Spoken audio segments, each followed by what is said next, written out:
عباده الذين اصطفى خصوصا على أفضلهم وخاتم النبيين محمد الامين وعلى آله وصحبه أجمعين وبعد.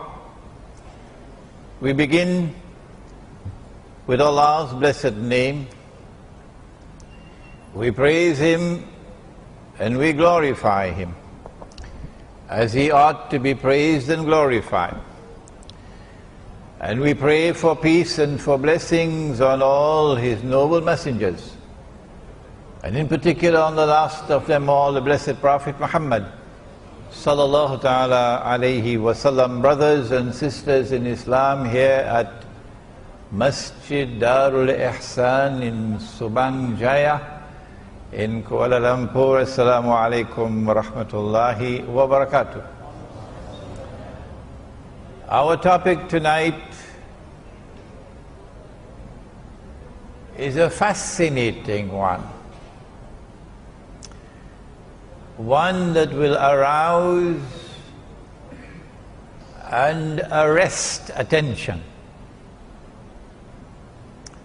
one that is very pertinent for the time in which we now live. It is Imam al-Mahdi and the end time. Let us begin with that hadith with which you are all familiar. You know which one? The 10 major signs of the last day. And if you have not memorized it as yet, I suggest that you memorize it before you leave the masjid tonight. The companions of the Prophet ﷺ were sitting, talking amongst themselves, when the Messenger of Allah ﷺ came and asked, "What are you talking about?" And they said, "O Messenger of Allah, we are talking about the subject of the alamat as-sa'a, the signs of the last day, of the end time." And then he said, as only a prophet could say, the last day would not come until, and then he mentioned 10 signs. These have come to be known as the major signs. I don't know who coined that term, but there are many, many others beside these 10. For example, when next you go to KLCC, you'll see some of these. He said that the naked, barefooted shepherds, oh, they don't like this language at all.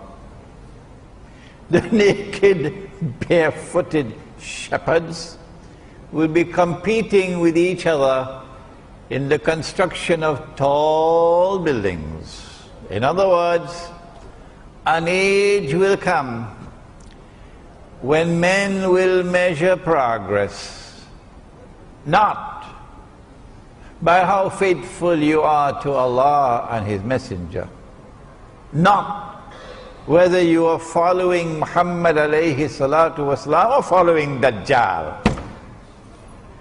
No, they will measure progress by how tall a building we can build. Let those who have eyes open their eyes and see, and those who have hearts use their hearts to understand. He said that women would be dressed and would yet be naked. And so next time you go out and you see them like that, your heart should shiver with fear. How did he know it? 1400 years ago in the desert, a man who never traveled the world, how did he know that an age will come when women will abandon the hijab? How did he know that women would be dressed and yet be naked? And there are so many more. But tonight we return to those 10 which are known as the major signs. Number one, and they have not been given in the chronological sequence in which they will occur. No. Number one, Dajjal, the false Messiah, Al-Masih al-Dajjal. Number two, Gog and Magog, and I have just written a book on Gog and Magog. It's the last book I wrote, an Islamic view of Gog and Magog in the modern world, and I want someone, tonight I'm asking you, to translate this to Bahasa. Come on, somebody. Number three, the return of the son of Mary, Ibn Maryam. And so when that fellow in the place called Qadian in India declared that he was the fulfillment of this prophecy of the return of the son of Mary, the true Messiah. You know which one I'm talking about? A man named Mirza Ghulam Ahmad, founder of the Ahmadiyya movement, with which Washington is so much in love, and London is so much in love, and Jerusalem is so much in love today. When he declared that he is the fulfillment of that prophecy of the return of the son of Mary, we say to him, and I don't know why he runs away when we ask the question, how come you are the son of a Punjabi woman?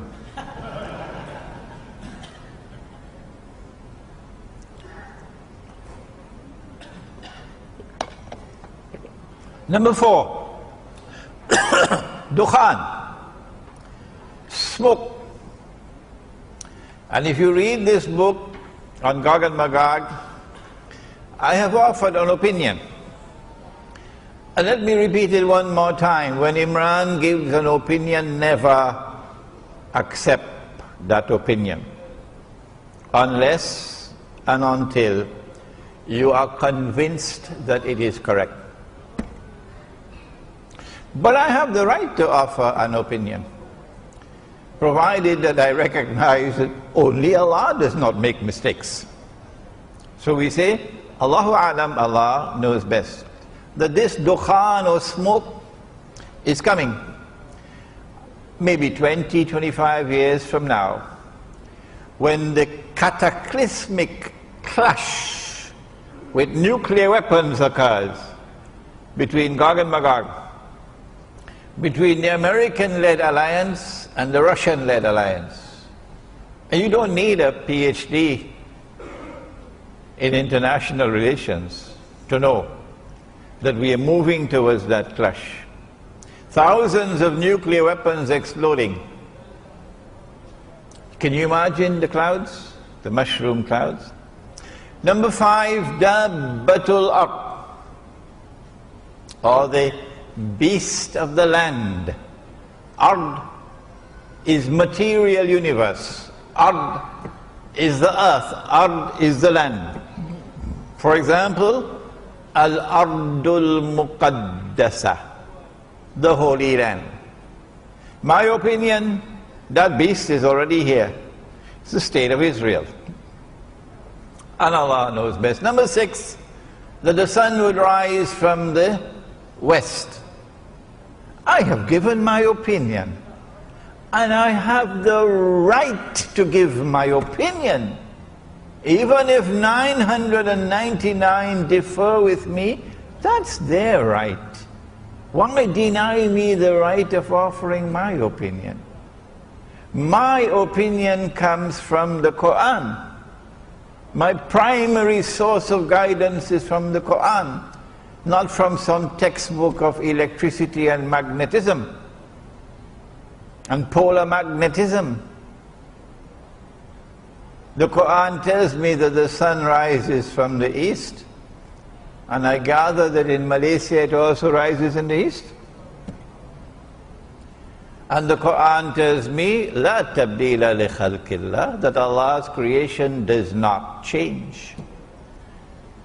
And so I have chosen to understand the hadith, not literally, but symbolically. That something is going to happen which would symbolize a false sunrise from the West.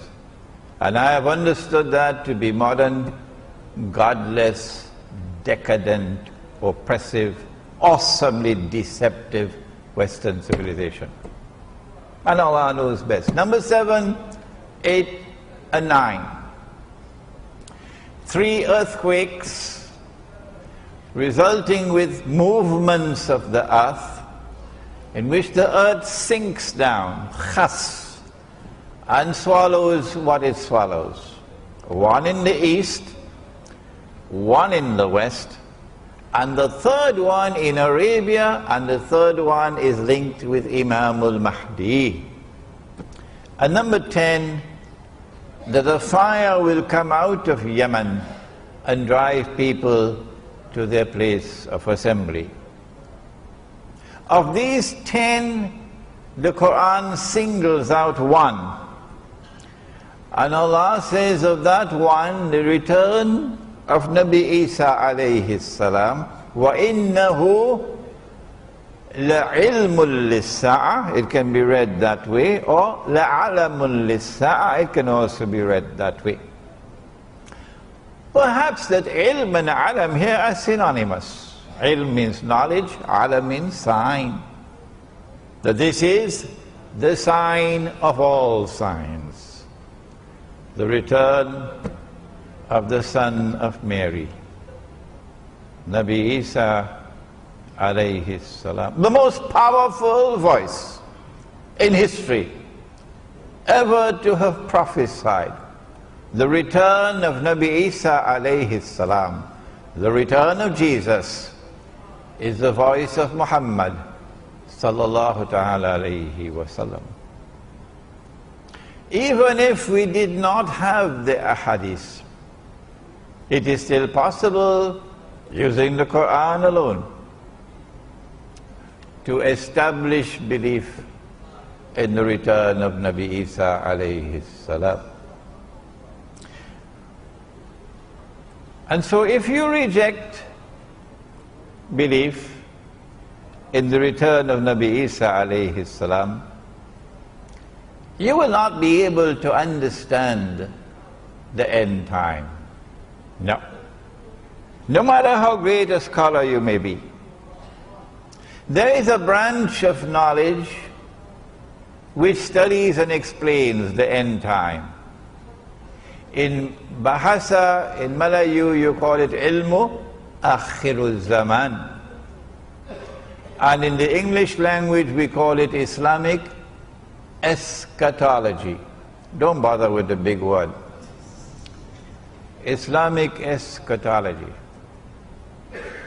Since we now have the tall buildings, I don't know whether you have missed it. If you have, take a taxi to KLCC, you'll see it. The evidence is there as plain as daylight that we're now living in the end times. And so it is Islamic eschatology which will explain the world today, not the New Straits Times, and not your local television station, not even your government. It is Islamic eschatology which will explain the world today. And at the heart of Islamic eschatology, or ilmu akhir zaman, is the return of Nabi Isa alayhi salam. Let me repeat that if you reject belief in the return of Nabi Isa alayhi salam, you can't guide Muslims in this age. No. Because you cannot yourself understand the reality of the world in the end time.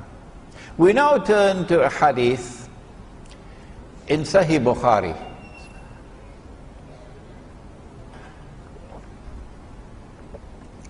In which Nabi Muhammad alayhi salatu wasalam said, and it is a very short hadith, you can memorize it before you leave the masjid tonight. كيف أنتم How will you be at that time? Oh, what a wonderful time that would be. إِذَا نَزَلَ عَلَيْكُمْ مَرْيَمَ, when the Son of Mary will descend amongst you. Oh, so he's not descending in Rome. Oh no. When the Son of Mary descends amongst you, whether they like it or whether they don't, when Jesus comes back, he's coming to us. He's descending amongst Muslims. كيف أنتم إذا نزل عليكم مريم وإمامكم منكم. And at that time, your Imam would be from within your own ranks. He would be a Muslim. And so there is an Imam in the end time.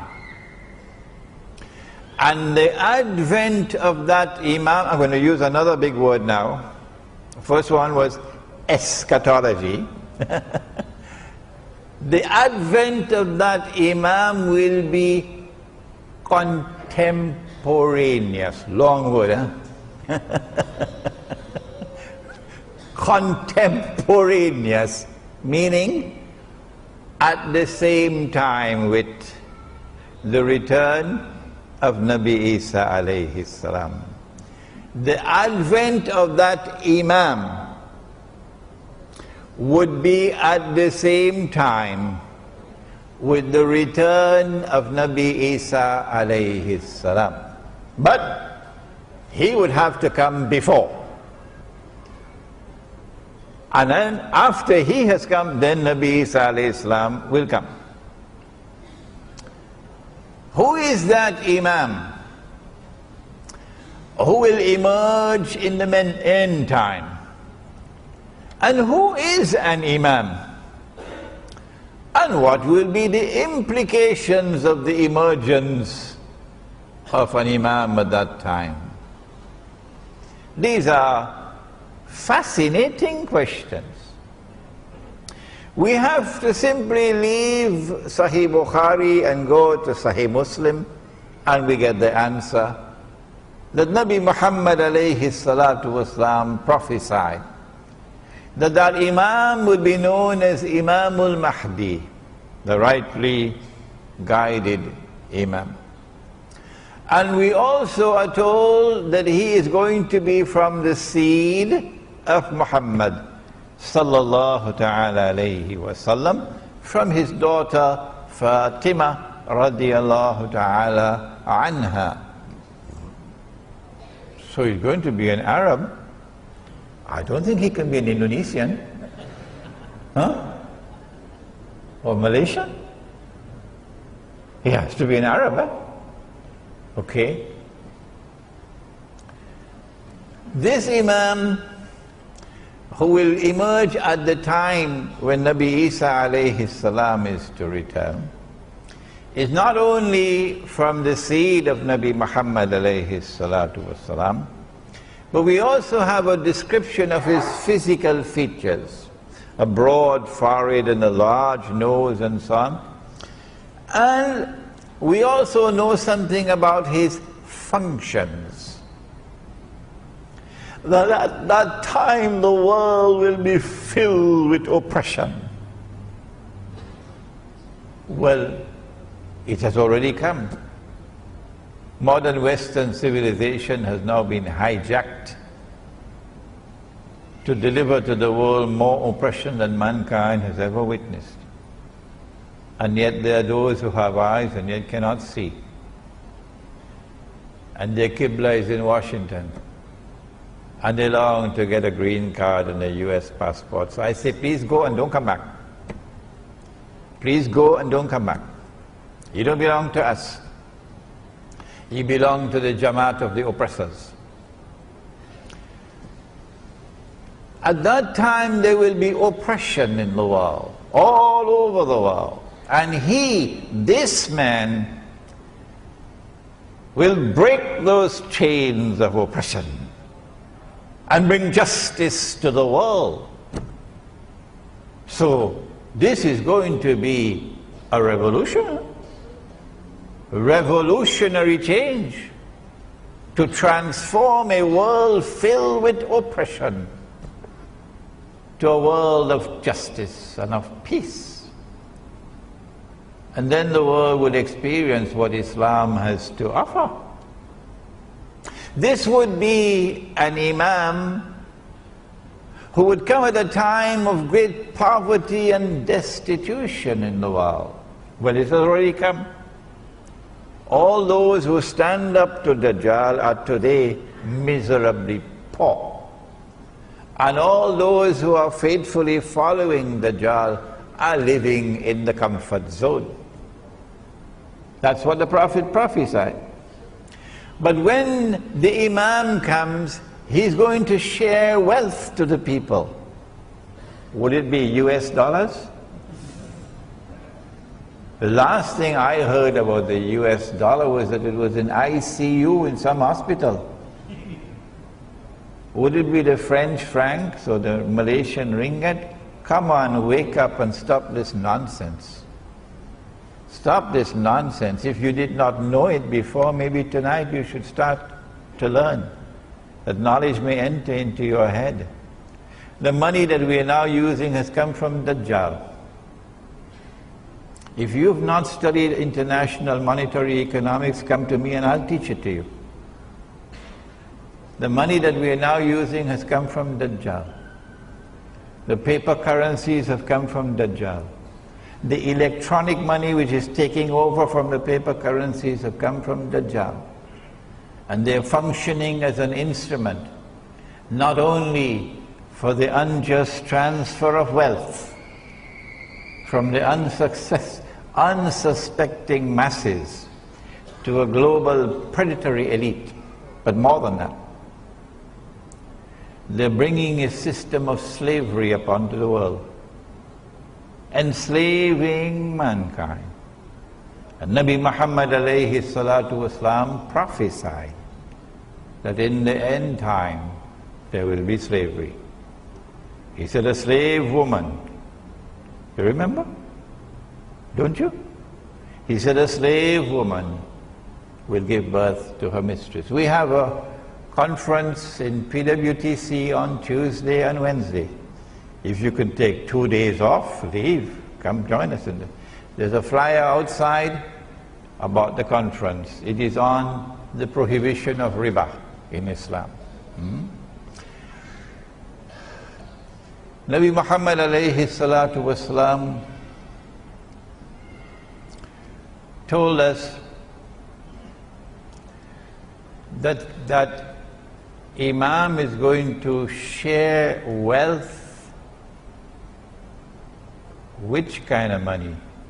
Oh, you know it. I don't have to tell you. It's the money which is in the Quran.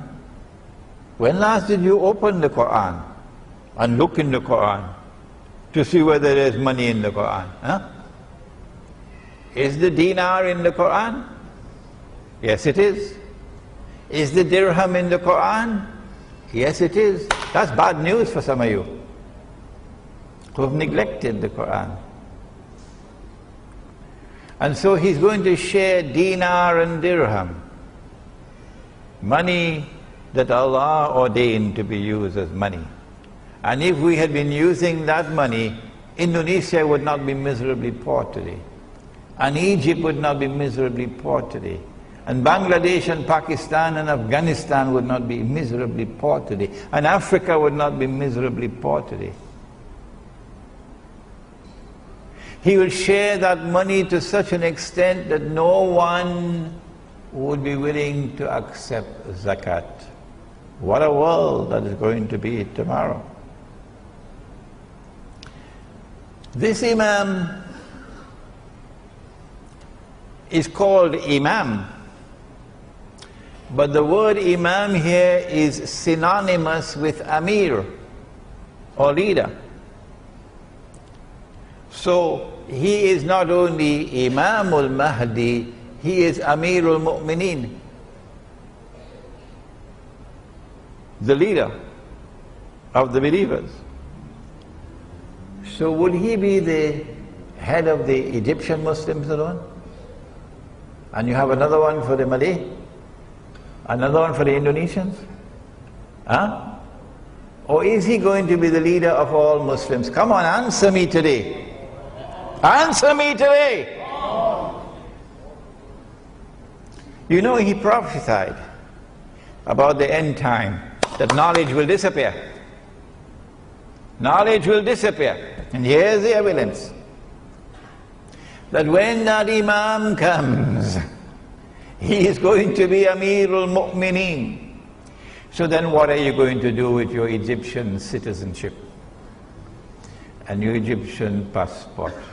I don't want to go further than that.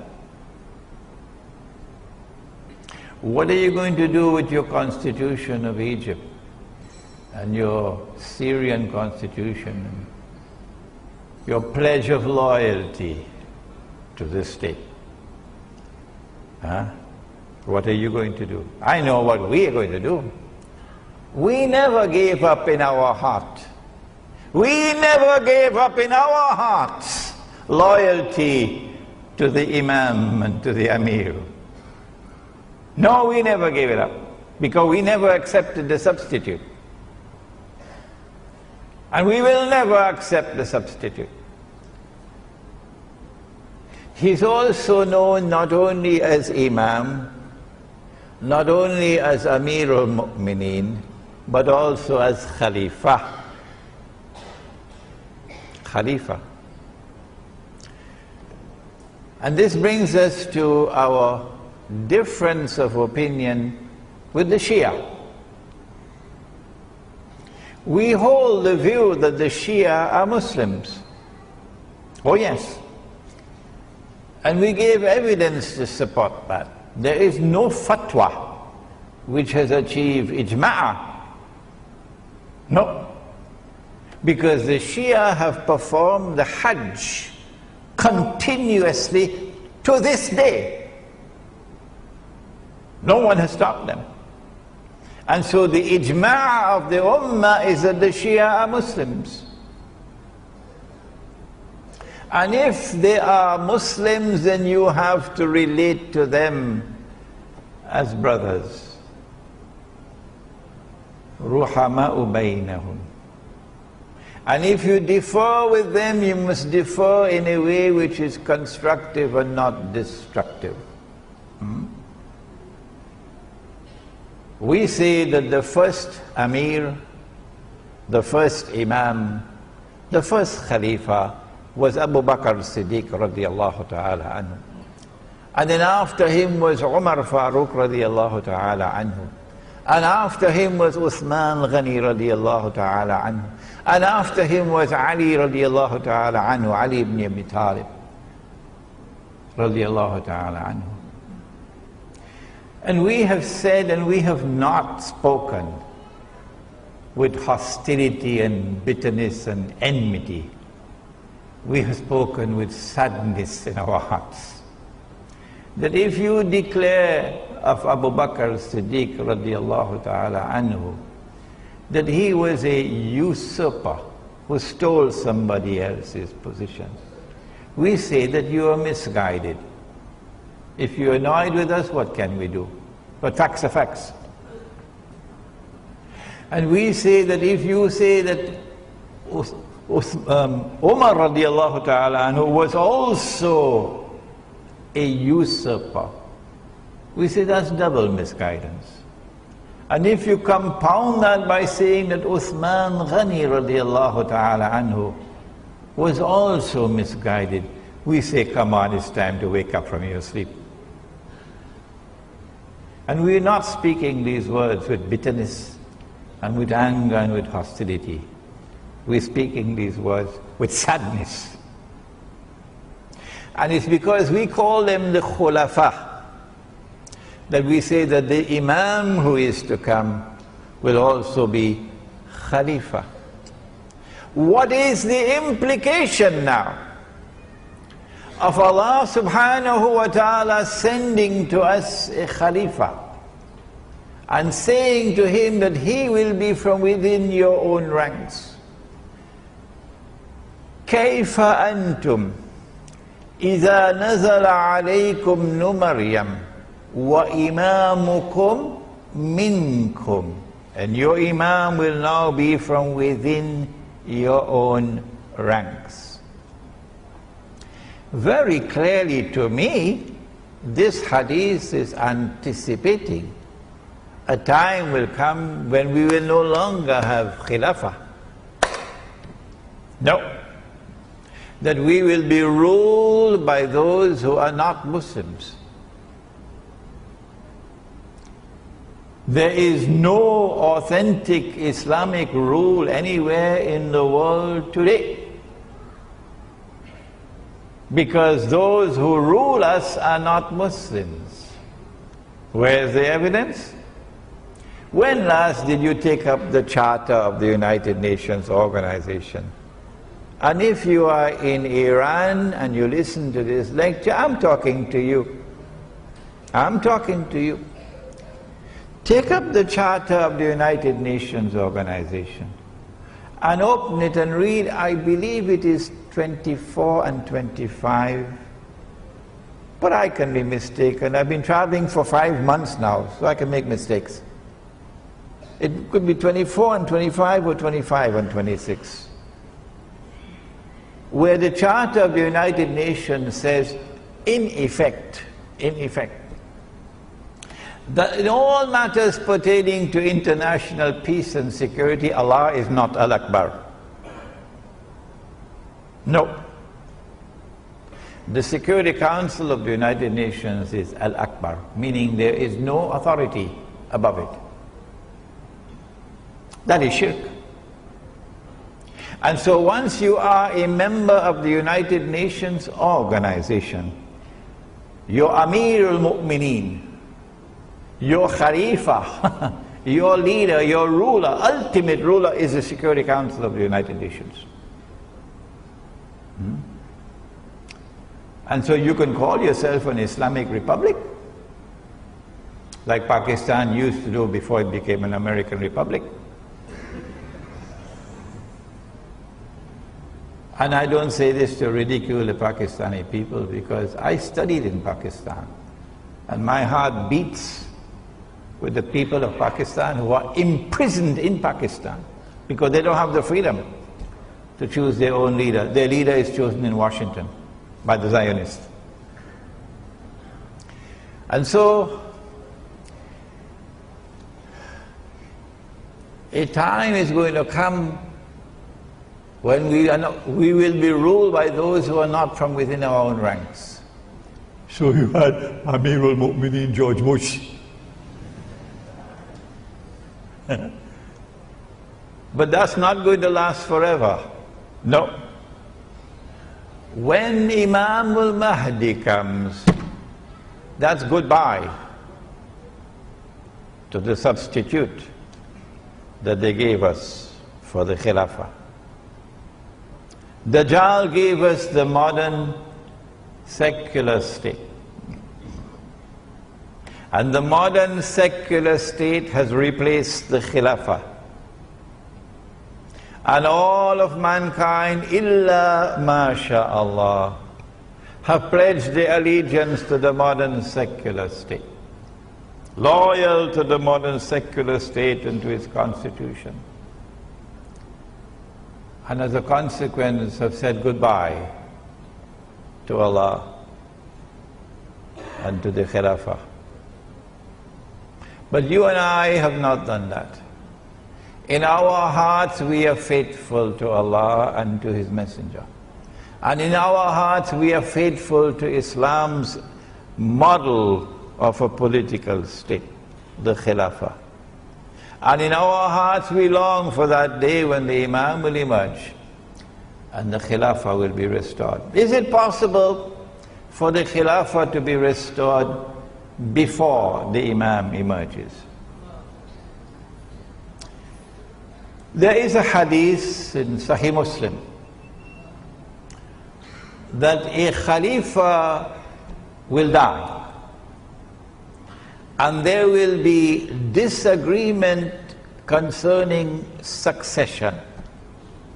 I think you already guessed who it's going to be.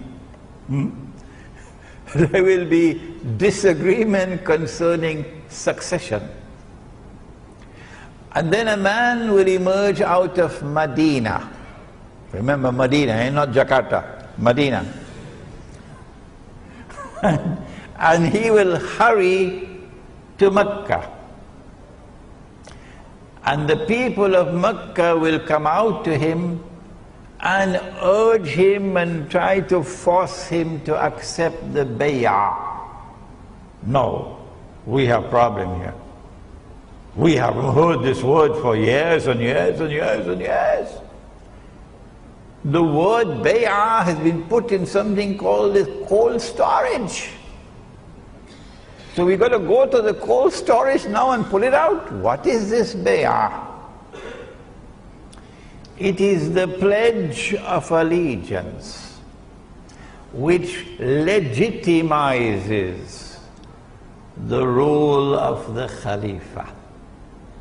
That is bay'ah, and it is an institution that is located in the Quran and in the Sunnah of Nabi Muhammad alayhi salatu wasalam.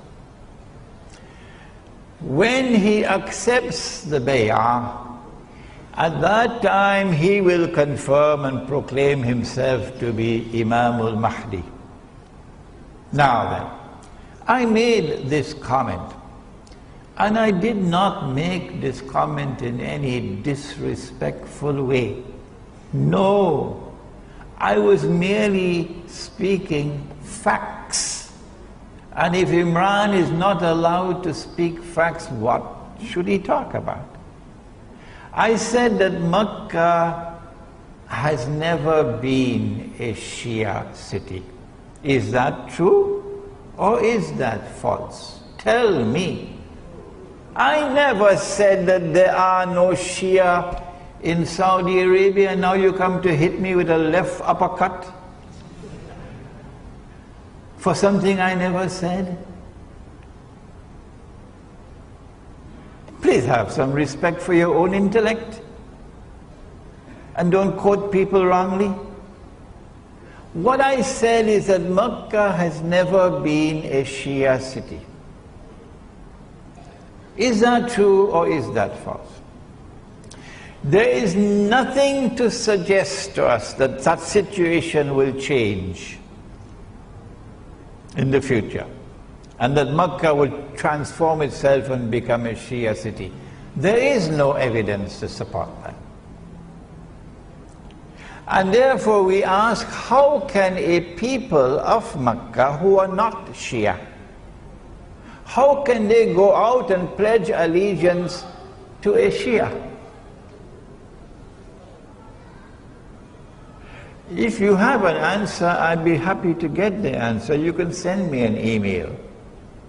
And I am not wearing any boxing gloves. No, this is not the age for that.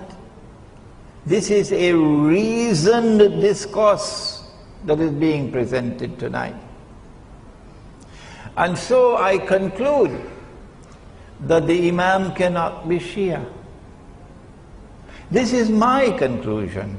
If you differ with me, that does not mean that we should have boxing gloves fighting each other.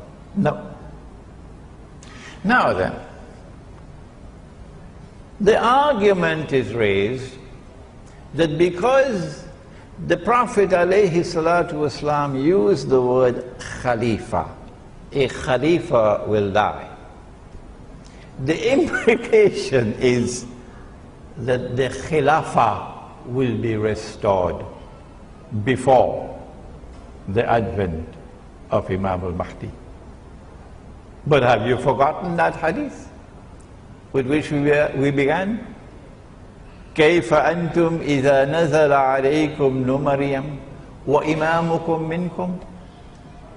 Why should the Prophet ﷺ say to us that this Imam will be from your own ranks when we already have the Khilafah? It has already been restored, and our Imams are already from our own ranks. Why should he say that? My understanding is that the hadith is clear that prior to the advent of Imam al-Mahdi, it is not possible to restore the Khilafah. No.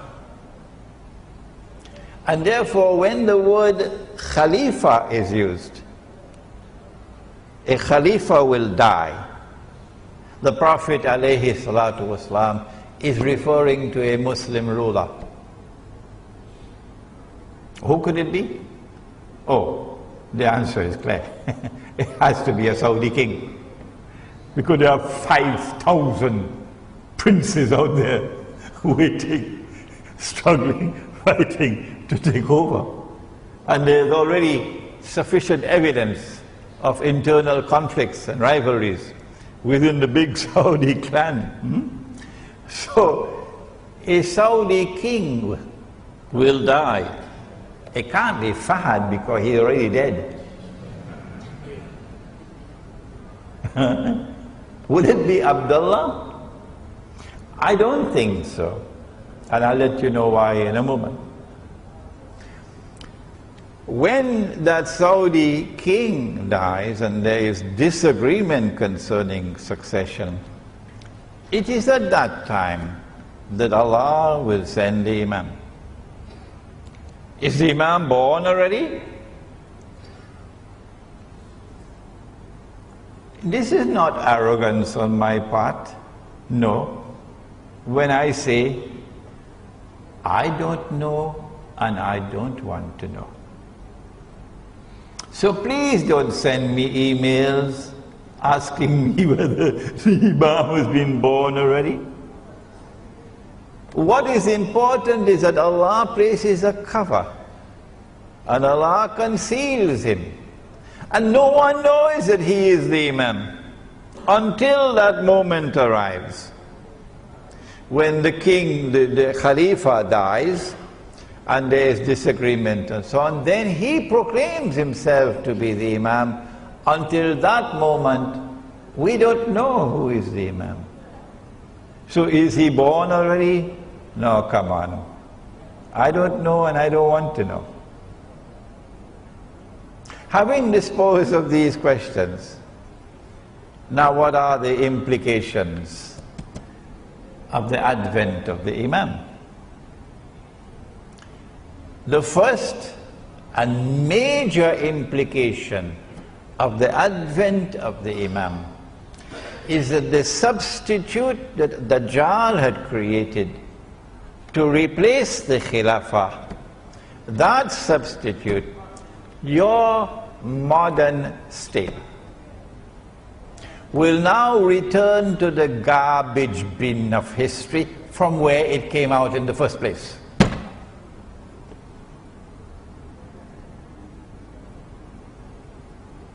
Why do I use such harsh language?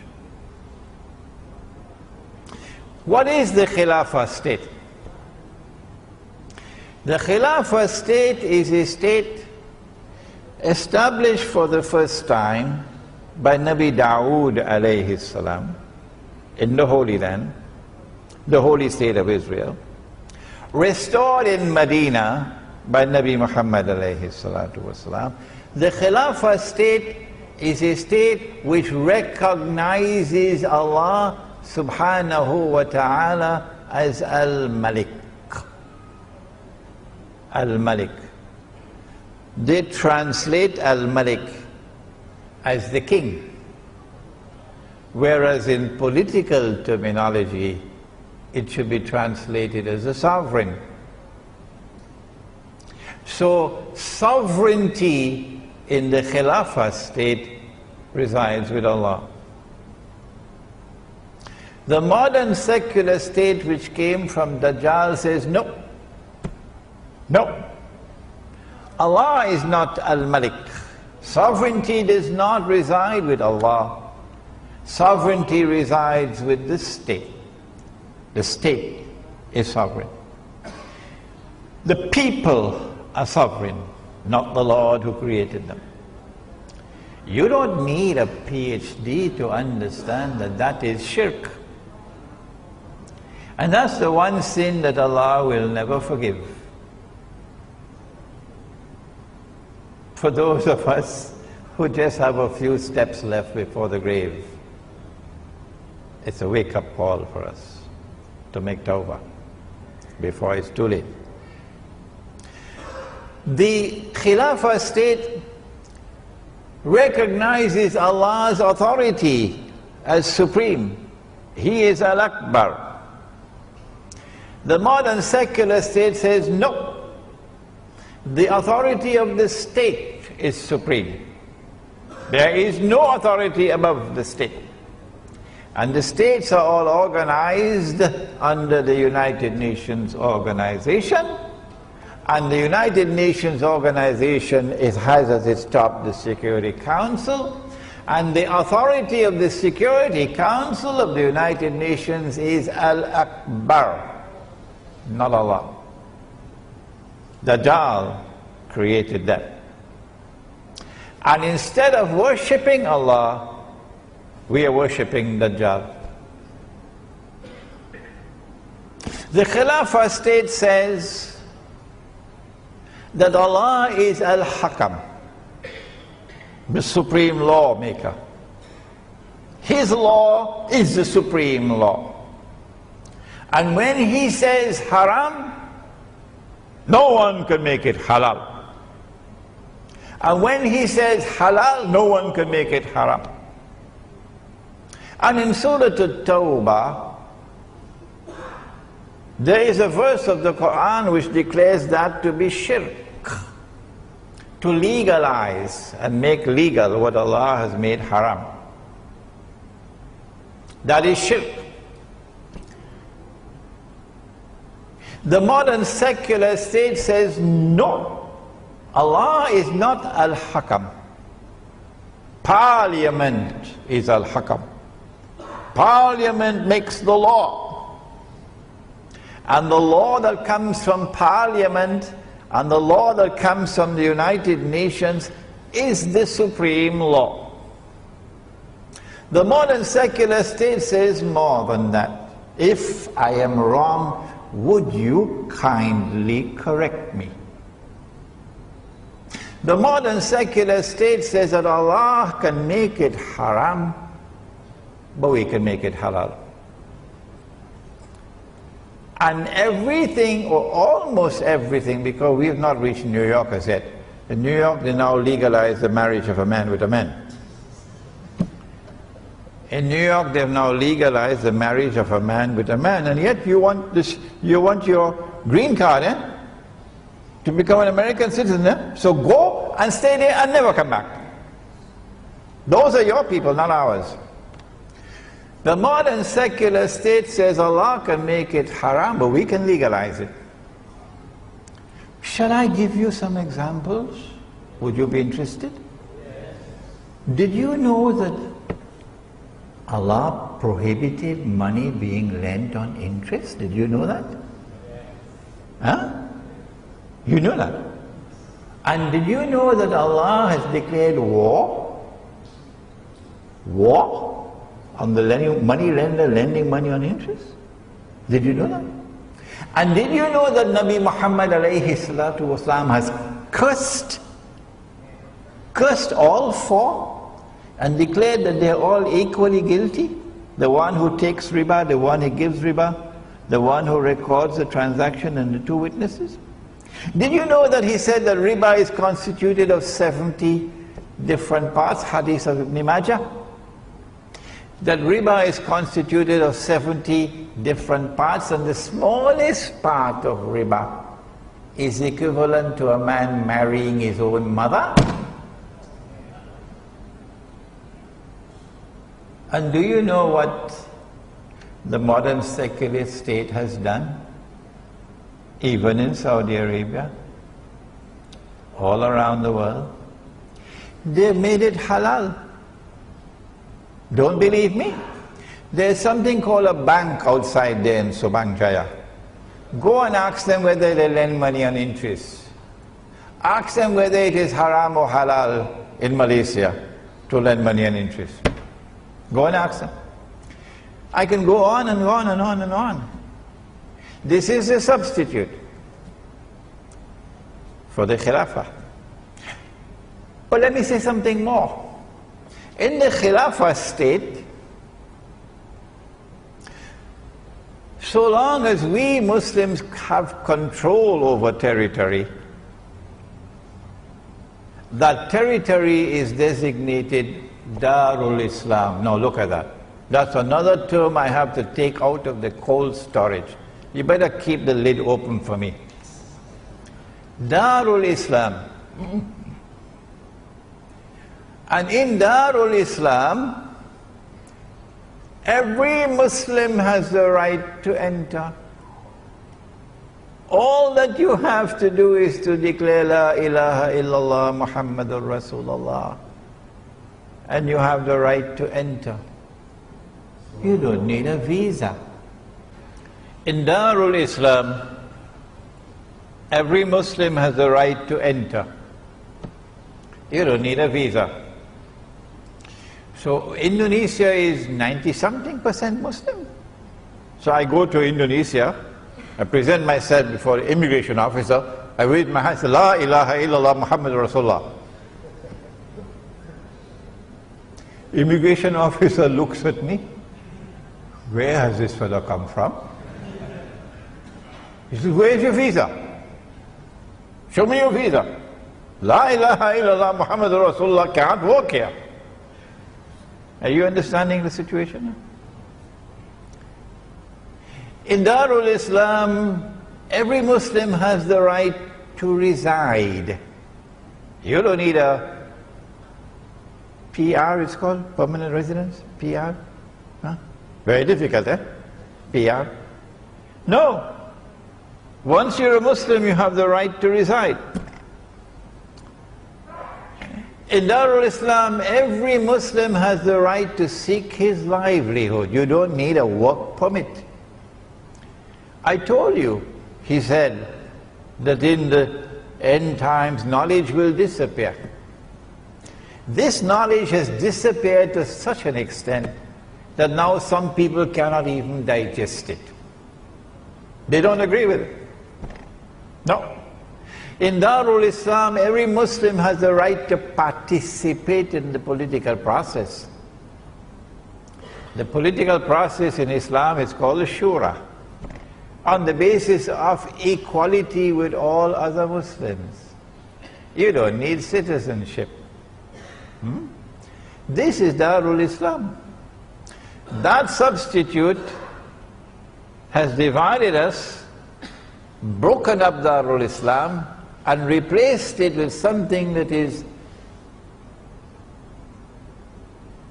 very bad. Let me use a soft language. Very bad. Very bad. And so in 1988, when I came to Malaysia for the first time, I was the principal of the Alimia Institute of Islamic Studies in Pakistan. And the Muslim, what is it called? An Islamic organization in England, Muslim Institute for Research and Planning, founded by our dear brother Dr. Karim Siddiqui rahimahullah. May Allah have mercy on the soul of our dear brother. The Muslim Institute in London and Party Islam in Malaysia combined to organize a seminar on Hajj. And I was chosen to come from Pakistan to be one of the speakers in that seminar. And I said that it is wrong to take the Islamic movement and register it as a political party and fight elections under the constitution of a modern state that has come from Dajjal. PAS was not too happy with me. No. The same thing was done in Pakistan by Maulana Maududi rahimahullah with the Jamaat Islami. The same thing was done in the Arab world, the movement founded by Hassan al-Banna rahimahullah, the Ikhwan al-Muslimun. That you take the Islamic movement, you register it as a political party, and you fight in elections under a constitution of a state created by Dajjal, built on the foundations of shirk. That is not the Sunnah. Well then what is the Sunnah? And what is the guidance from the Quran? When you studied this book on Gog and Magog, when you studied واخر الزمان, Islamic eschatology, and my book entitled Jerusalem in the Quran, most of you probably already read this book. It was written 10 years ago. It qualifies as the textbook on Islamic eschatology, and we now have it in Bahasa. We have it in Bahasa outside. When you study the subject of akhir al-zaman, then you understand that the proper response to Dajjal's money, Dajjal's economy based on riba, Dajjal's political system based on the modern secular state and its shirk, and the Security Council of the United Nations as Al-Akbar, the proper response is to flee from Dajjal. To flee from Dajjal. And to try to restore the micro-khilafah wherever you can. Until the time comes when the macro-khilafah can be restored, when Imam al-Mahdi comes. That micro-khilafah I have described as the Muslim kampung, the Muslim village. And I know that I'm out of Dajjal's reach when I go to a kampung where I cannot use a cell phone. Now I know I'm out of his reach. Over there we will try as best as we can to restore dinar and dirham as money in the market.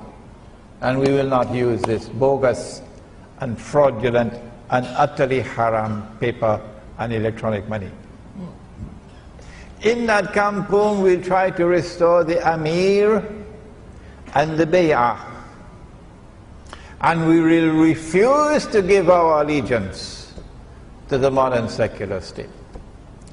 And we say this is micro-khilafah, waiting for macro-khilafah when Imam al-Mahdi comes. This is not a place where you will be opting out of jihad. Oh no. That the baby boys who are born in this kampung will fight better on the battlefield from Khorasan in the Muslim army that will liberate the Holy Land. The baby boys born in this kampung will fight like lions, much better than yours from KLCC. So the Muslim kampung is not a place to go and sleep. Now then, we come to a very unfortunate event. One of the outstanding scholars of this age, and now my remarks are directed particularly to Pakistan. One of the outstanding Islamic scholars of this age was a man named Dr. Muhammad Iqbal.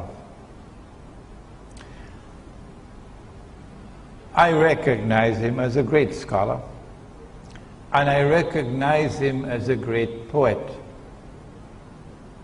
Unfortunately, my knowledge of the Farsi language and the Urdu language is not good enough to appreciate the beauty of his poetry. But I don't have any problems with his poetry.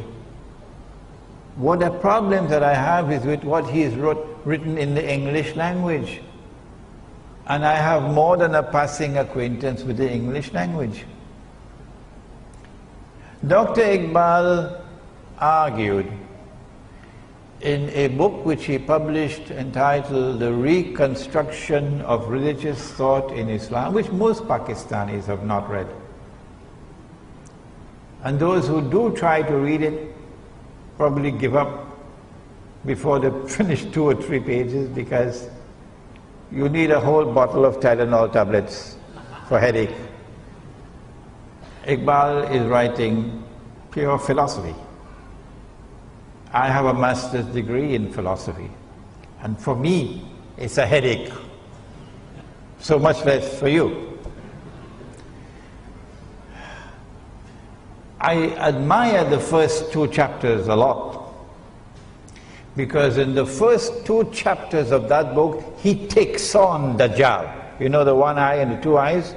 The epistemology of the modern West.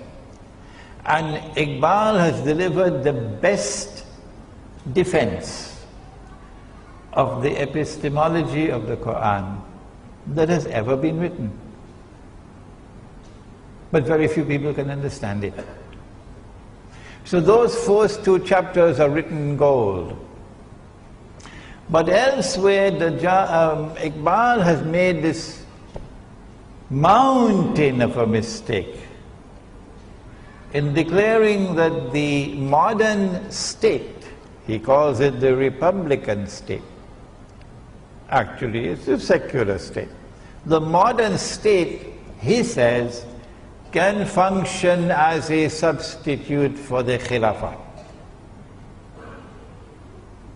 That's wrong. And if we say that our teacher made a mistake, we are not disrespecting our teacher. No. He still remains a great scholar. We still respect him. We are not disrespecting him when we say that this Iqbal has made a mountain of a mistake in declaring that the modern secular state with its parliament can be a substitute for the Khilafah. Iqbal then compounded that error by agreeing with Ibn Khaldun that all the ahadith on Imam al-Mahdi are all fabricated. Now don't come and tell me what Iqbal has said in Urdu poetry. No, don't come and tell me that. I know what he said in Urdu poetry. We're talking about what he said in English. And the impact of Iqbal's thought on the Pakistani intelligentsia. Iqbal does not believe in the return of Nabi Isa alayhi salam. No. Iqbal does not believe in Dajjal. No. I ask you, how can you beat the drums of Iqbal in Pakistan today to extricate Pakistan from the mess in which it is? He is not the answer. Yes, there is much we can learn from him. Yes, Iqbal can inspire our people with his Urdu verse. But Iqbal in English is not the guide to take the Pakistani people out of the awesome predicament in which they are. And so I wrote this book, Iqbal and Pakistan's Moment of Truth. I want the cameras to capture it. Because tonight in Masjid Al-Ihsan in Subanjaya, we are launching this book for the first time. It is only 84 pages, so you could finish it in one weekend. And in this book, I have attempted very respectfully, how many times am I to repeat it? I have attempted very respectfully to critically assess the thought of a great scholar and to point out errors which he has made, while yet respecting him as a great scholar. Now then, When Imam al-Mahdi emerges, at that time, the Gog and Magog war will take place. This book explains it. An Islamic view of Gog and Magog in the modern world, and one person will have to come forward and volunteer to translate here to Bahasa, inshallah. At that time, the clash takes place between the American-led alliance, the Russian-led alliance. The nuclear war takes place with thousands of nuclear weapons exploding. I think that will be the moment when this verse of Surah Al-Isra will be fulfilled. Surah Al-Isra, where Allah subhanahu wa ta'ala gives the warning, وَإِن مِّن قَرْيَةٍ إِلَّا نَحْنُ مُهْلِكُوهَا قَبْلَ يَوْمِ الْقِيَامَةِ أَوْ مُعَذِّبُوهَا عَذَابًا شَدِيدًا كَانَ ذَلِكَ فِي الْكِتَابِ مَسْطُورًا. It is as though you're hearing the verse for the first time, because you've never heard the verse in the context in which it's being given now. And not a single city will escape. None. They will all be destroyed, says Allah. All. And those which escape destruction will be punished with terrible punishment. And this is a matter inscribed in the Kitab. Maybe that if you're out of electronic range, you know, the cell phone, you will not be incinerated. This is the end of modern Western civilization dominance over the world. Maybe another 20, 25 years, that's all we have to endure. This is the end of the modern secular state and all the patriotism it demands of us. And this is the time when Darul Islam will be restored, whether they like it or whether they don't. This is the time when the Khilafah will be restored. This is the time when Imam al-Mahdi will rule over us. The Shia who follow him at that time are our brothers. The Sunni who follow him at that time, I don't think there'll be many Sunnis following him. They will say, he's a terrorist. Our brothers. And so Shia and Sunni, both following the Imam, will constitute the Ummah of Nabi Muhammad alayhi salatu wasalam. When will that happen? How much time is there left? Let us attend to this and we'll then end the lecture. Imam al-Mahdi cannot emerge until Allah ordains that he must emerge. So no government has charge over this. When will Allah ordain that he must emerge? Because as soon as he emerges, he's going to head for Mecca and he's going to proclaim himself the Imam. An army will then march against him from Sham. And that army, as it crosses Medina, going south to Mecca, will be swallowed by the third khas. One in the east, one in the west, one in Arabia. When that army is swallowed by the earth, that is the validation. That is the conclusive validation that this man is indeed the Imam. Not eclipses in the sky, the sinking of the earth. When that army sinks down into the earth and is swallowed, then the Abdal from Sham and Iraq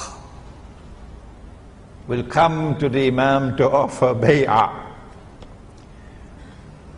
The Sufis have hijacked this word, Abdal. So I got to take it back from them. I got to take it back from them. And they say that the Abdal are some mysterious people There are always only 40 of them and so on, and they have the world in their hands and so on. No. Abdal means when one dies, another one replaces him. This one dies, another one replaces him. This one dies, another one replaces him. The Abdal. So if you're listening, Washington, let us introduce you to the Abdal. When you don't have any more money to buy white people from South Africa to go and fight for you in Iraq and in Afghanistan, you know, white South Africans. When you have no more money to offer bribes of green card and citizenship to get people to go and join the American army, to go and kill Muslims. You're running out of soldiers. I want you to know, Washington, that we will never run out. We will never run out. Because when one dies, another one takes his place. And when he dies, another one takes his place. These are the words of Muhammad alayhi salatu wasalam. These are the Abdal. They are the Mujahideen who are waging a just struggle for liberation from oppression and liberation from occupation of the land. They will now come to give the bay'ah to Imam al-Mahdi. Imam will now be attacked from an army of the Quraysh, said the Prophet ﷺ. An army of the Kalb, and he will defeat that army. Would it be a Saudi army? Looks very much like that to me. Looks very much like that to me, but Allah knows best. When he defeats that army, then Jaziratul Arab, another term out of the cold storage.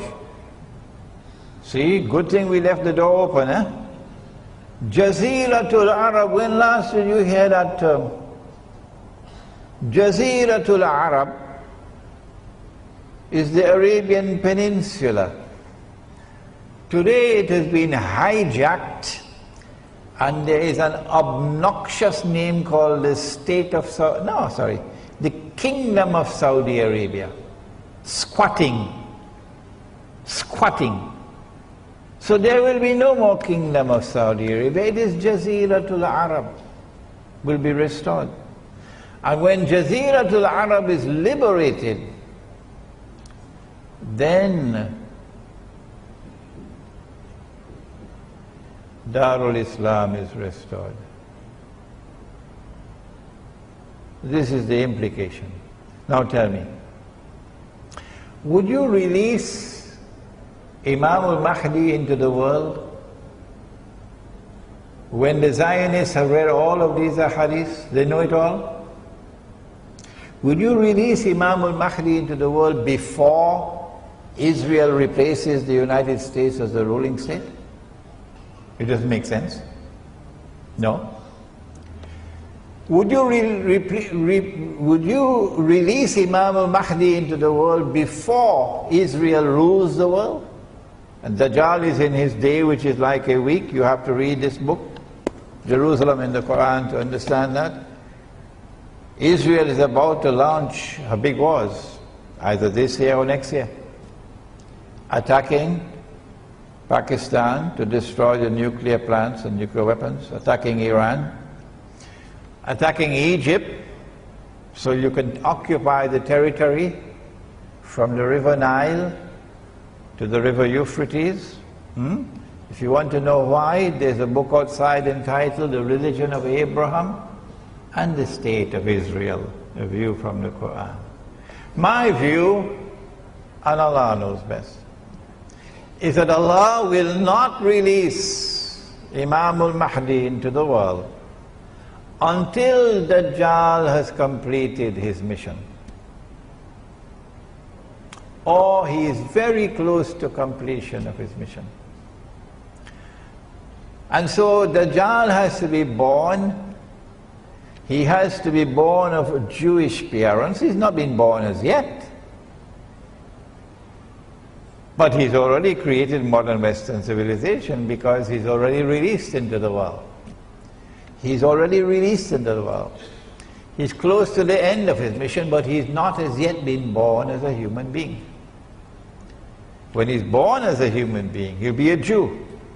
He'll grow up to be a young man, he'll be powerfully built, he'll have curly hair. He'll rule the world from Jerusalem.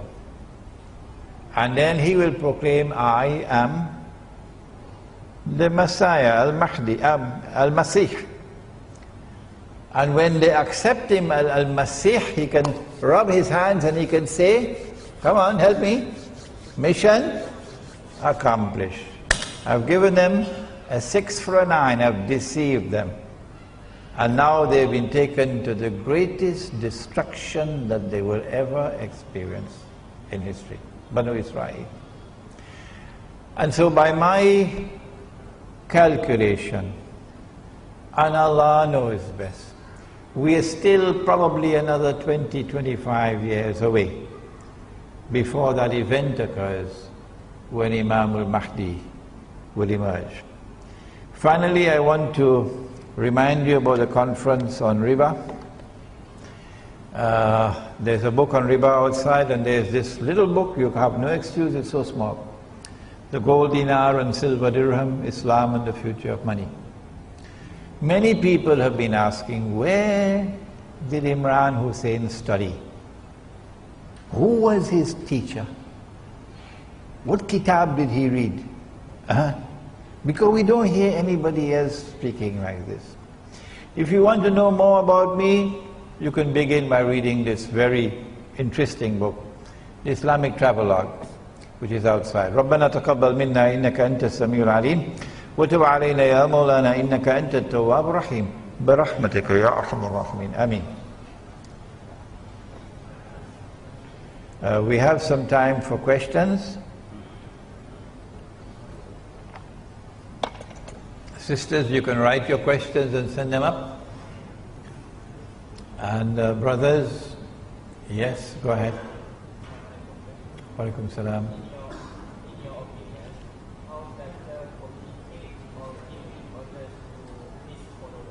The question is, in my opinion, how does Dajjal communicate and give orders to his followers? At the very end of the Quran, Allah warns us about الَّذِي يُوَسْوِسُ فِي صُدُورِ النَّاسِ مِنَ الْجِنَّةِ وَالنَّاسِ. It is a inspiring or putting thoughts and ideas into the heart, and as a consequence these people believe that these are their own thoughts. He does this through the shayateen. Shayateen, plural of shaitan. The Prophet said, alayhi salatu wasalam, وَيُبْعَثُ مَعَهُ الشَّيَاطِينَ, that the shayateen are going to be raised with Dajjal. This hadith in Kanzul Ummal. The shayateen are going to be raised with Dajjal. And these shayateen, plural of shaitan, the jinn, these shayateen are going to do something very interesting. يُشَبِّهُونَ بِالْأَمْوَاتِ. They're going to take the form of human beings who died. Your father died 40 years ago. And lo and behold, here is your father standing in front of you. He has the face, the appearance, the shape, everything of your father. He has your father's voice. He has your father's mind. He speaks to you as only your father could speak. يُشَبِّهُونَ بِالْأَمْوَاتِ يَقُولُونَ لِلْحَيِّ, and they will then speak to those who are alive. تَعْرِفُنِي, what's wrong, my son? Can't you recognize me? أَنَا أَبُوك, I am your father. أَنَا أَخُوك, I am your brother. أَوْ ذُو قَرَابَةٍ مِّنْ, or some close relative. From this hadith we know the link between Dajjal and the shayateen. That's why there's so many of them in Washington. Yeah. Any more questions? Yes. Assalamu alaikum. You mentioned in your talk, Yes. Imam Mahdi Nabi Isa will be there at the same time. Yes. Almost at the same time. Yeah. One before the other. Yeah. So they live together in that time. Yes. My question is, who is going to be the Amir? The Amir is the Imam. He is the... We get some help actually in this matter from information which was sent down before Nabi Muhammad alayhi wasallam. This information was sent to Banu Israel. And I have it here at the back of this book.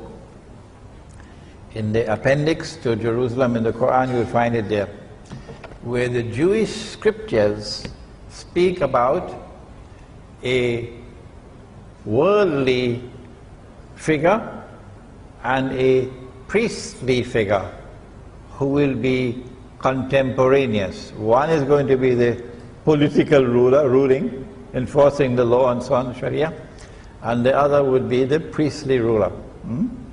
So Al-Masih, Nabi Isa alayhi salam Al-Masih, he is the priestly ruler. And Imam Al-Mahdi is the second one who is the worldly ruler. They knew about this in Medina, the rabbis. So when Nabi Muhammad ﷺ arrived in Medina, they asked him, "Are you the Messiah?" He said, "No." "Are you that other one?" The other one meaning the one who will come, who will be the political ruler, the ruler of the world.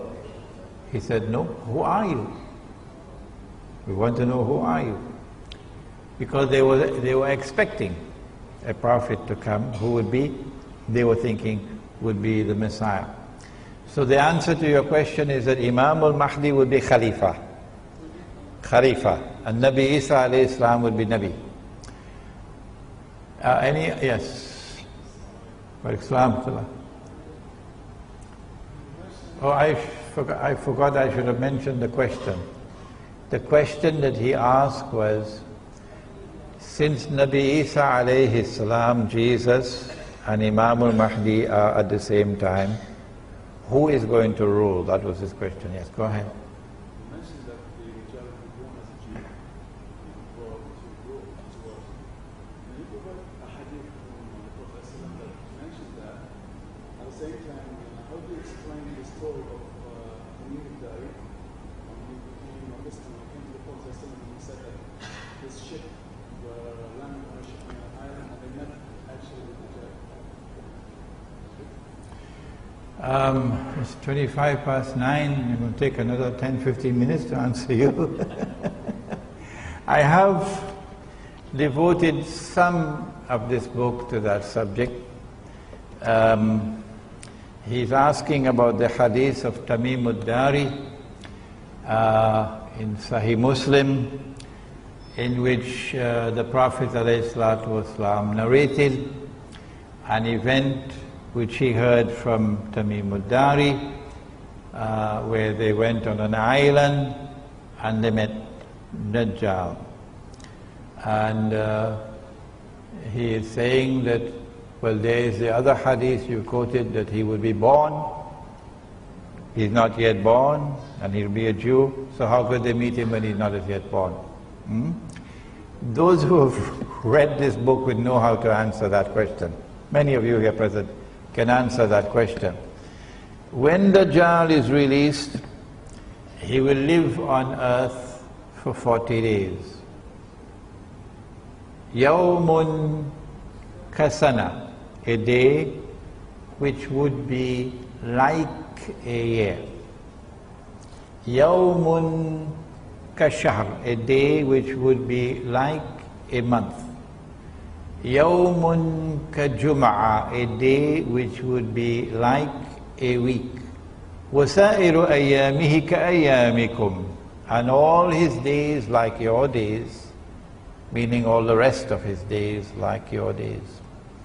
When his day is like our day, he would be in our world of time.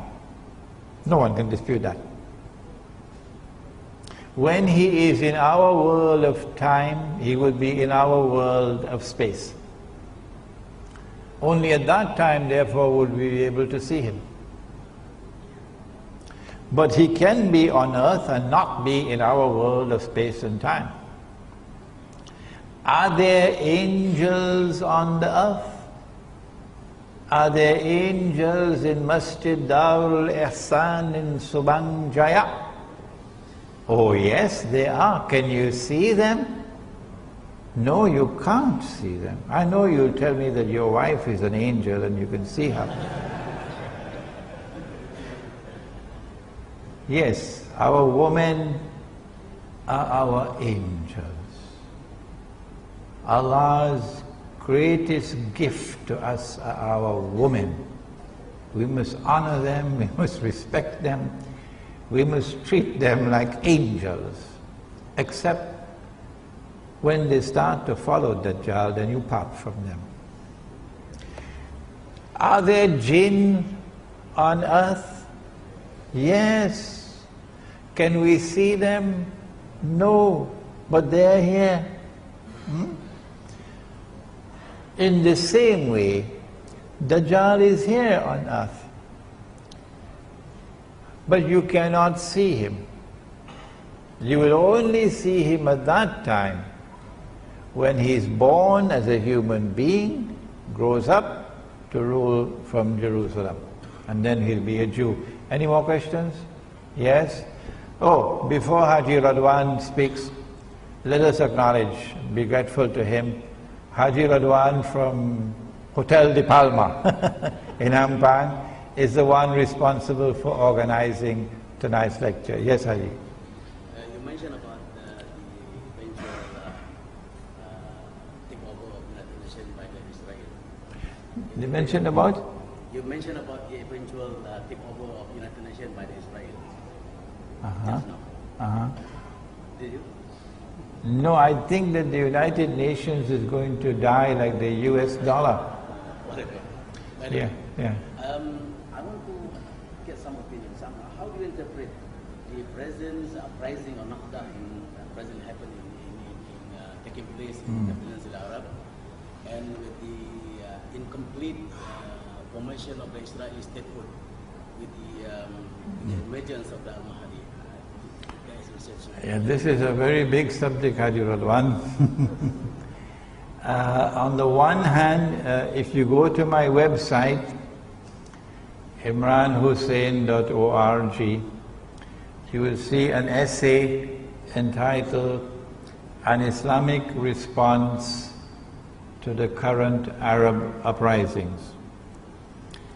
And in that response I have commended and I have honored and respected those Arabs in Egypt and elsewhere who have risen up against the oppressor. Islam gives you the right to rise up against oppression. Islam gives you the right to rise up and to demonstrate against oppression. And that is what they did. And in doing that and doing it successfully, they have set a golden example for Pakistan. They've set a golden example for so many other parts of the world of Islam today which are in chains. You can't speak. But I have also mentioned that the uprisings which are now taking place are eventually going to facilitate Israel's big wars. Israel has to wage those wars in order to replace the United States as the next ruling state. But Dajjal does not want to wage war and appear as an aggressor. Dajjal wants that Israel should wage her wars and appear to be, we're only defending ourselves. And this thing that is happening now in Egypt and elsewhere, look where it's heading. Elections are going to take place in Egypt later this year, I believe. And you don't need a PhD to know what Washington wants. Huh? Washington wants Ikhwan al-Muslimun to win elections, of course. That's why Washington is talking to them now. And when they win the elections, the trap is set.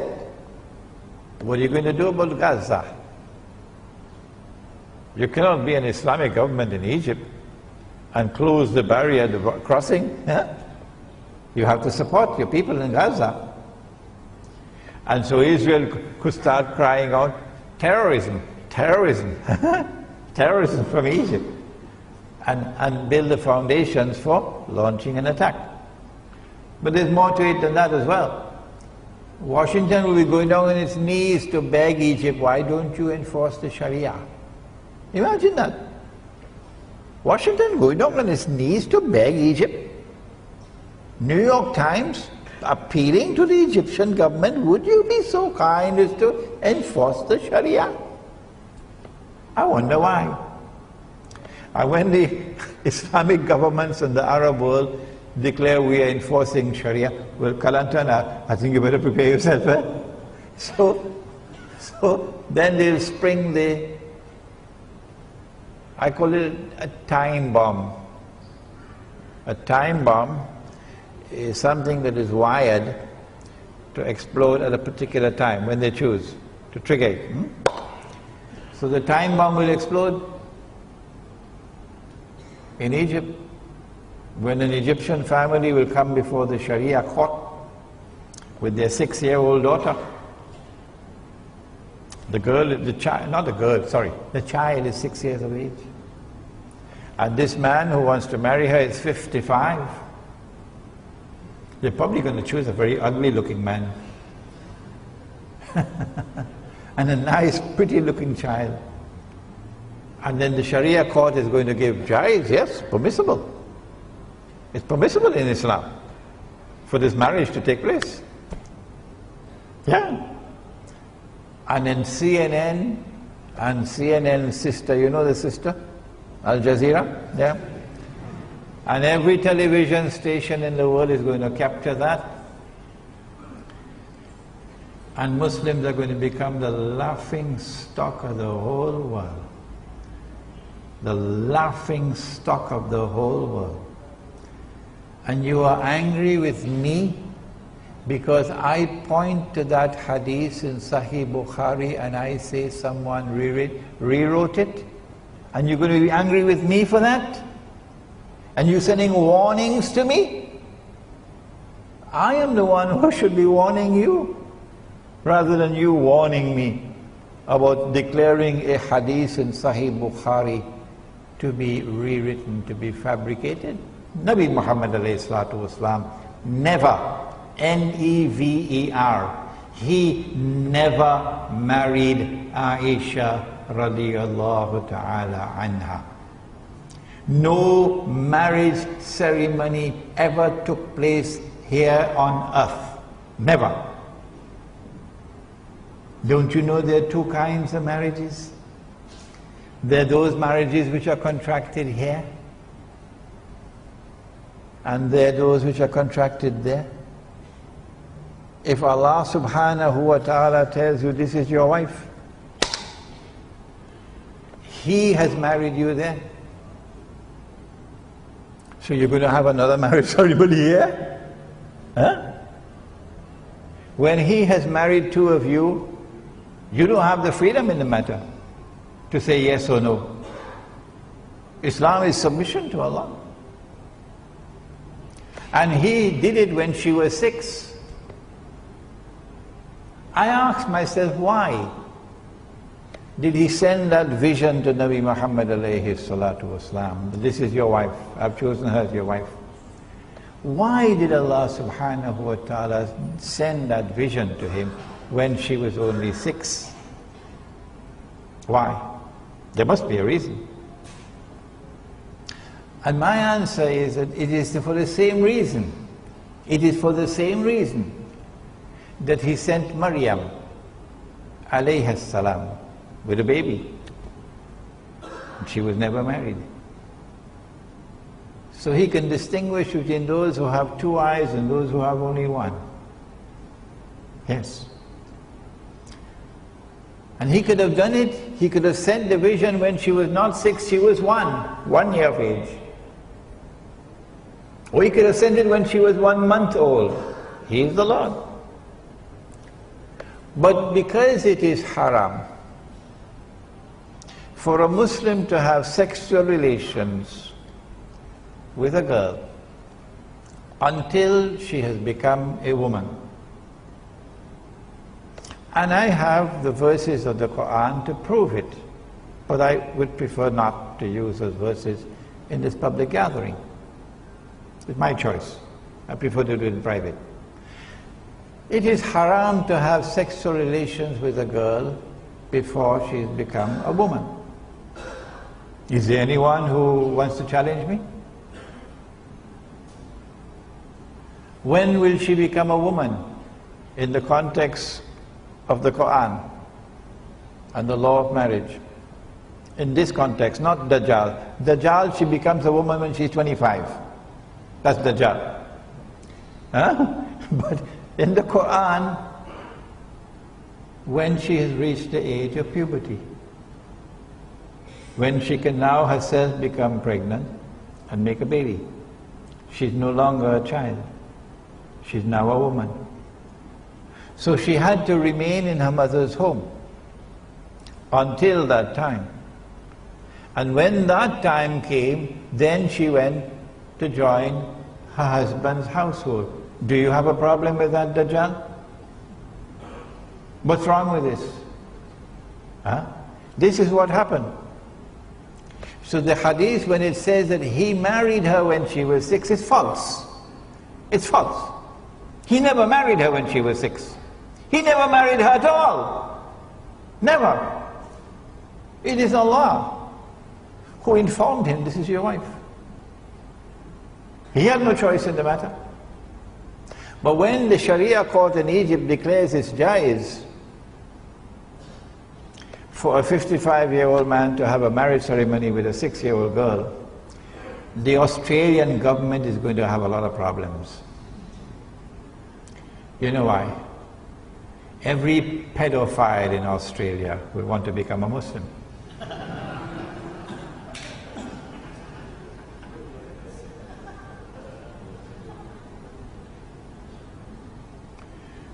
So there are time bombs. This is only one. This is only one. There are other time bombs waiting to explode. And I don't think that Jamiatul Azhar is capable of responding to those time bombs. No. Allah blessed me with a great teacher. Allah blessed me with a great teacher. And that teacher gave me a different method of pursuing knowledge. This is why I'm able to deliver this knowledge to you today. Any more questions? Walaikum salam. I have a website which collaboration with the video arrivals. You have a website in which you're collaborating with the arrivals, yeah? Basically explains as to how the extent of Dajjal since he was colonized 150 years ago. Okay. Your website explains Dajjal and the process of colonization, yeah? In this region? Okay. My question is based on your input, is that we should hijrah. So when do we jihad? Yeah. Jihad has already begun. Oh yeah. The armed struggle for liberation from oppression and occupation in Iraq, in Afghanistan, is the jihad which has already Comments. We don't need any fatwa declaring jihad. Saudi king gave a fatwa for jihad about 20, 30 years ago. I think they put it into cold storage now. This jihad cannot be stopped. No one can stop it. And this jihad will continue until the prophecy of Nabi Muhammad ﷺ is fulfilled. That the army will come out of Khurasan, it will be unstoppable until it reaches Jerusalem. When a jihad is in force, Muslims have an obligation to support the jihad. Those who can physically join the jihad should do so. However, it would be a security risk for someone who only speaks French to go to Afghanistan and join the jihad.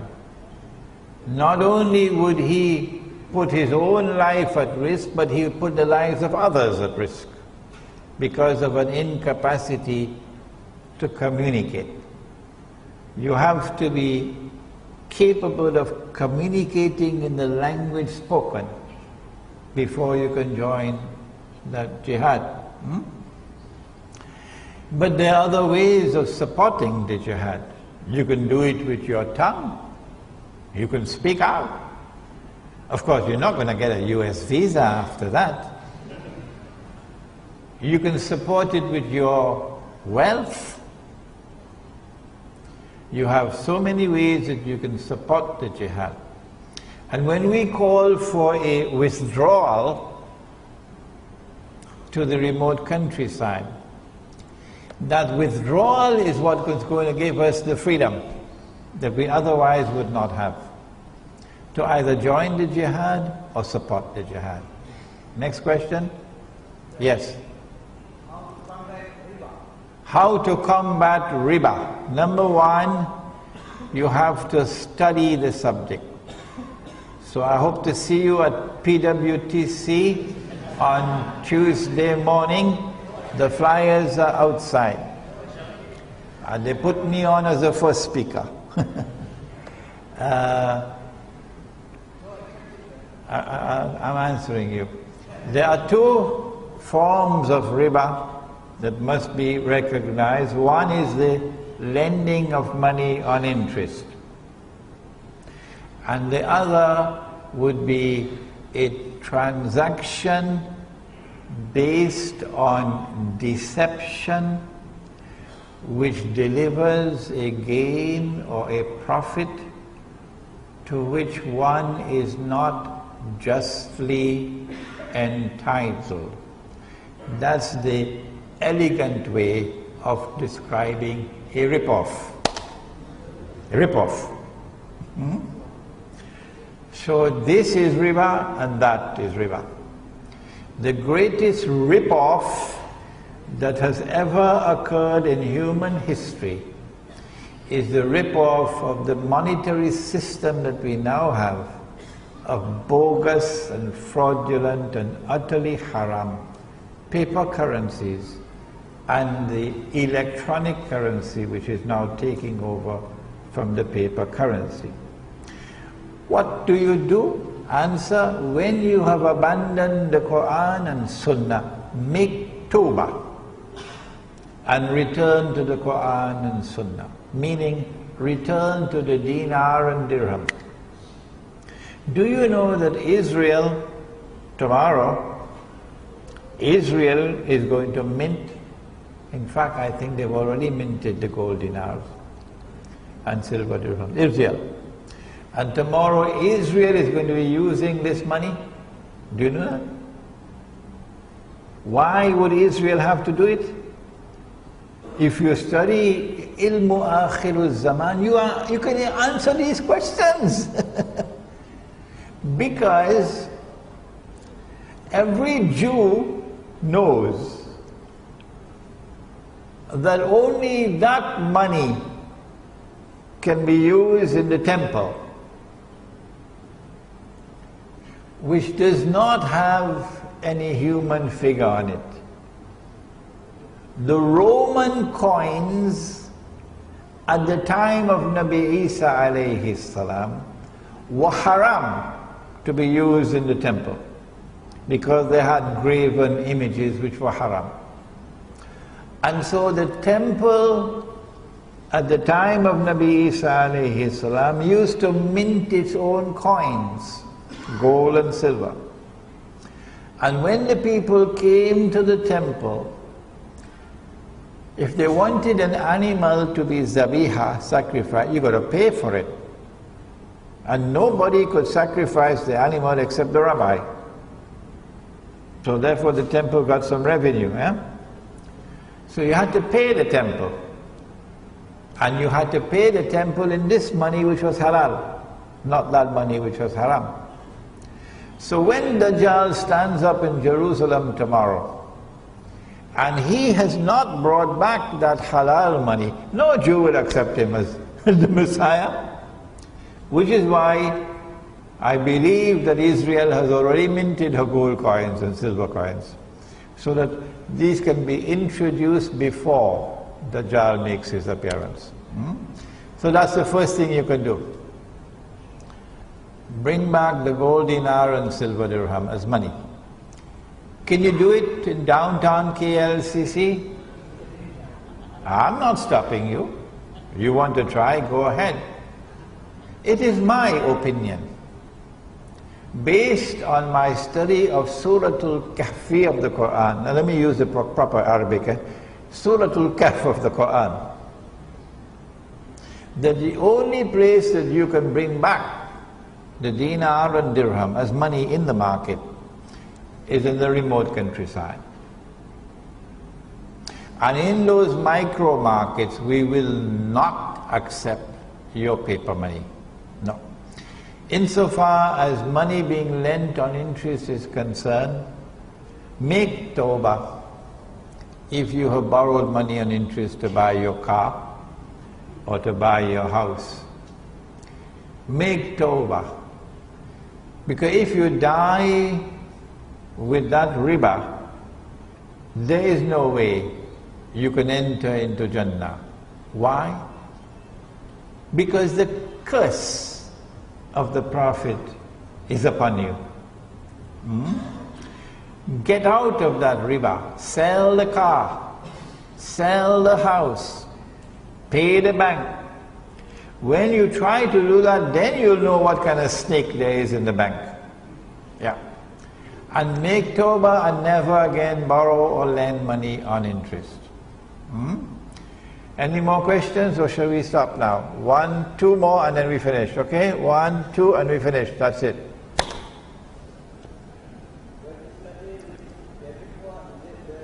Come closer, come closer.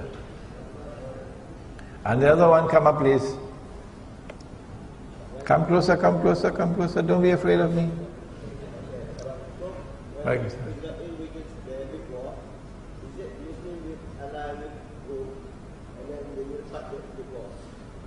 Okay. When Israel wages her big wars, would that be the time when Muslims are going to make an alliance with Rome? That's a good question, eh? Nabi Muhammad alayhi salatu wasalam has prophesied that you will make an alliance with Rome. Indeed, there is a surah of the Quran which is entitled Suratul Rum. And in that surah, in the first ayah, the first verse, Allah speaks about Rome being defeated. If you believe that the Prophet, that Allah subhanahu wa ta'ala was referring to a city in Italy, you should buy a one-way ticket to Disneyland. Yeah, go to Disneyland and live there, don't come back. That the Quran, when it says that Rome has been defeated, was referring to a city in Italy called Rome? Oh, come on. What kind of scholarship is that? Huh? And when the Quran refers to Rome, you translate it as Romans? Is that the correct translation? Romans? Huh? Which Dajjal is at work here? Rome in the Quran is easy to identify. It is the Christian, Eastern Orthodox Church. The Eastern Orthodox Christian Church, which had established the Byzantine Empire with Constantinople as its capital. That is not Italy. Huh? This is Constantinople, which is now in Turkey. Rome is in Italy. You will make an alliance with Rome.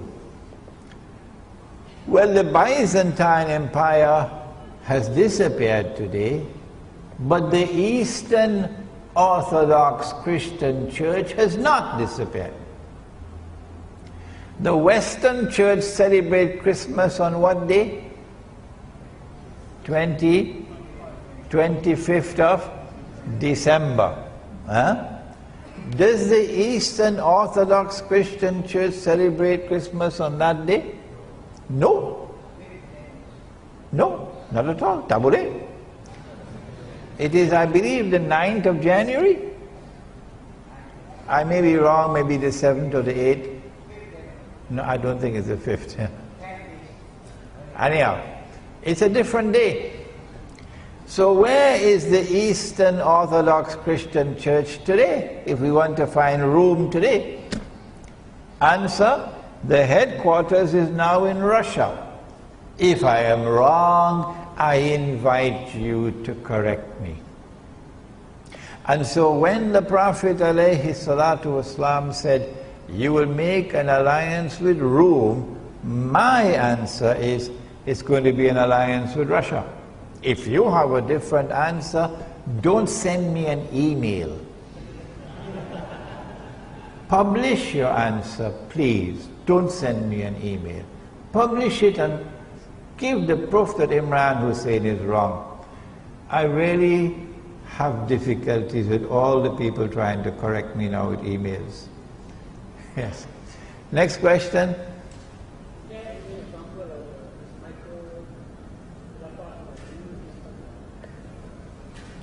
Are there any examples of the micro-Muslim villages?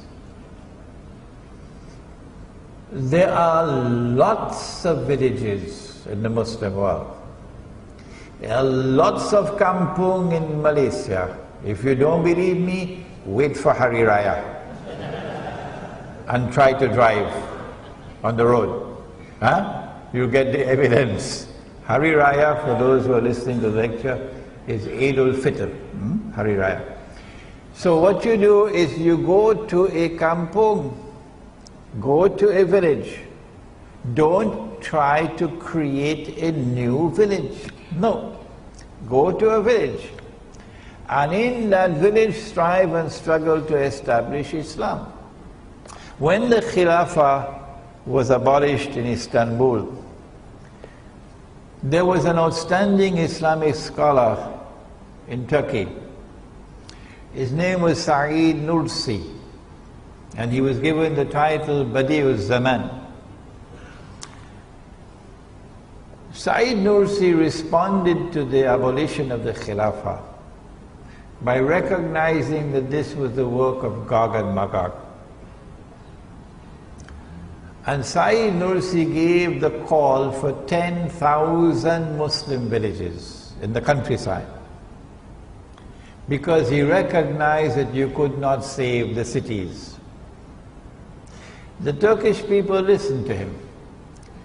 Today the cities of Turkey are eating lahmul khinzir, pork, and drinking wine.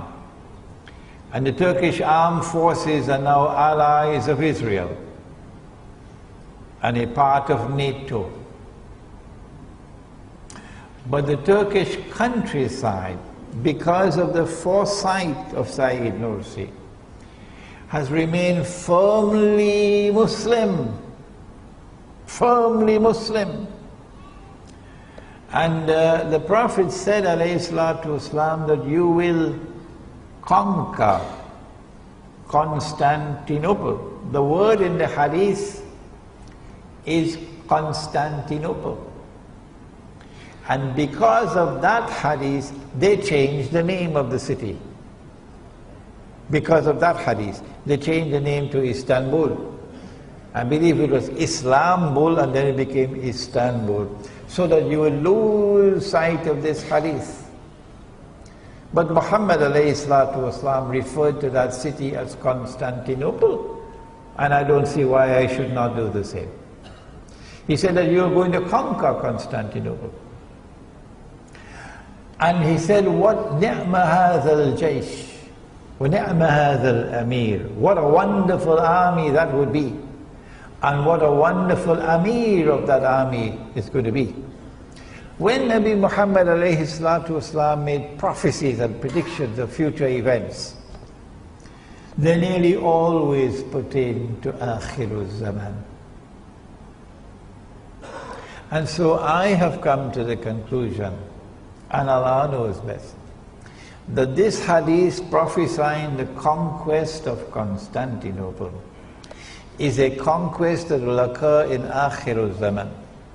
And the purpose of this conquest is to extricate Constantinople from the control of NATO. NATO's control.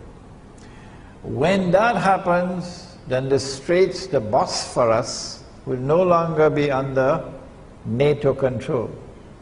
Then the Russian Navy, with their nuclear-powered submarines, can now leave the Black Sea, pass through the Bosphorus, and enter the Mediterranean Sea. And when that happens, well, Israel, you better watch out. I think that's all the questions? No more. What is your website? malayuberaja.org. Okay. ربنا تقبل منا إنك أنت السميع العليم وتب علينا يا مولانا إنك أنت التواب الرحيم برحمتك يا أرحم الراحمين. After the salat, those of you who would like me to autograph your books can bring them to me, inshallah. إلهي لست للفردوس أعلى ولا أقوى على نار الجحيم. الله فهب لي التوبة واغفر ذنوبي فإنك غافر الذنب العظيم. إلهي لست للفردوس أعلى ولا أقوى على نار الجحيم. الله فهب لي توبة واغفر ذنوبي فإنك غافر الذنب العظيم. Tuhanku, aku tidak layak untuk syurgamu, tetapi aku tidak pula sanggup menanggung siksa nerakamu. Dari itu kurniakanlah ampunan kepadaku, ampunkanlah dosaku. Sesungguhnya Engkaulah pengampun dosa-dosa besar. Tuhanku, aku tidak layak untuk syurgamu, tetapi aku tidak pula sanggup menanggung siksa nerakamu. Dari itu kurniakanlah ampunan kepadaku, ampunkanlah dosaku. Sesungguhnya Engkaulah الكوثر إلهي لست للفردوس أهلا ولا أقوى على نار الجحيم الله فهب لي توبة واغفر ذنوبي فإنك غافر